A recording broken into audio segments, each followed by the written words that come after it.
School में bullying से बचने के लिए ये लड़का हर दिन चुपचाप रहता था, लेकिन फिर भी अनजाने में उसने स्टूडेंट काउंसिल के लोगों से पंगा ले लिया। उसने कभी नहीं सोचा था कि उसी रात वे लोग उसे बांध देंगे। बिना कुछ सुने उन्होंने बेरमी से एक बाल्टी खौलता हुआ पानी उसके ऊपर डाल दिया। लड़के को सबक सिखाने के लिए उन्होंने बिना कुछ सोचे समझे एक बाल्टी बर्फीला पानी भी उस पर फेंक दिया। लेकिन ये सब देखकर भी कोई उसे बचाने आगे नहीं आया, क्योंकि इस स्कूल में स्टूडेंट काउंसिल का ही दबदबा था। यहाँ तक कि टीचर्स भी उनसे दूर ही रहते थे। उनके जाने से पहले किसी ने धमकी दी और लड़के को तैयार रहने को कहा, क्योंकि अब उसे स्टूडेंट काउंसिल से दूसरी सजा मिलने वाली थी।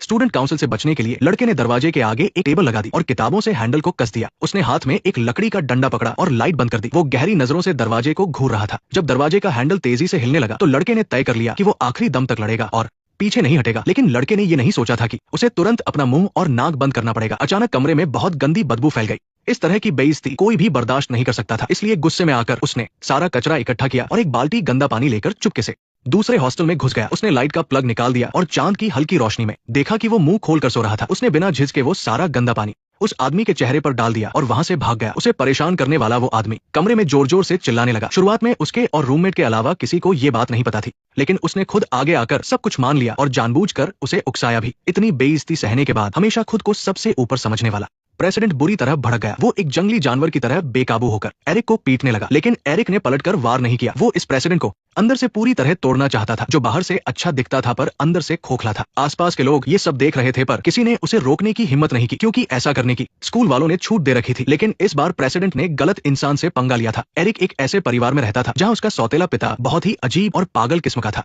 सिर्फ एक चम्मच गिरने जैसी छोटी सी बात पर भी उसका सौतेला पिता उसे जोरदार थप्पड़ मार देता था। उसके बाद वो एरिक को कपड़े उतारने को कहता और कमरा बंद करके उसे सजा देने के नाम पर अपनी दरिंदगी दिखाता था। उसकी माँ अंदर की आवाजें सुनकर भी मजबूरी में मुंह फेर लेती थी और पियानो बजाने लगती थी ताकि बेल्ट से पीटने की आवाज दब जाए। 1 घंटे बाद एरिक बुरी तरह कांपते हुए बाहर आता, लेकिन फिर भी उसे सब सहकर अपने सौतेले पिता से हाथ मिलाना पड़ता था। घर के ऐसे माहौल की वजह से एरिक के अंदर भी गुस्सा और हिंसा लगातार बढ़ती जा रही थी। उसने अपनी सालों की भड़ास और गुस्सा अपने क्लासमेट्स पर बेरमी से निकाल दिया। इस भयानक लड़ाई की खबर बहुत जल्दी स्कूल के प्रिंसिपल तक पहुंच गई। प्रिंसिपल को उसकी इस हरकत से बहुत नफरत थी। वैसे तो प्रिंसिपल उसकी अच्छी पढ़ाई लिखाई देखकर और कई टीचर्स की सिफारिश की वजह से उसे एक बार अपनी गलती मानने का मौका देकर छोड़ना चाहते थे, लेकिन एरिक ने ऐसे दिखाया जैसे उसे कोई फर्क नहीं पड़ता और वो प्रिंसिपल के सामने अपनी घड़ी से खेलने लगा। उसकी इस बदतमीजी ने प्रिंसिपल को बुरी तरह गुस्सा दिला दिया। उन्होंने उसी वक्त एरिक को स्कूल से निकाल दिया और कहा कि अब कोई भी सरकारी हाई स्कूल उसे एडमिशन नहीं देगा। अच्छी बात यह थी कि एरिक की माँ जानती थी कि उनका बेटा दिल का अच्छा है। एरिक की पढ़ाई जारी रखने और उसे उस टूटे हुए परिवार से बाहर निकालने के लिए उन्होंने चुपके से घर का सारा कीमती सामान बेच दिया। बहुत मुश्किलों के बाद उन्हें एक प्राइवेट एलिट स्कूल मिल गया जो एरिक को लेने के लिए तैयार था, लेकिन उसकी माँ को नहीं पता था कि जिस स्कूल से वो इतनी उम्मीद लगाए हैं वो एक जेल जैसा है।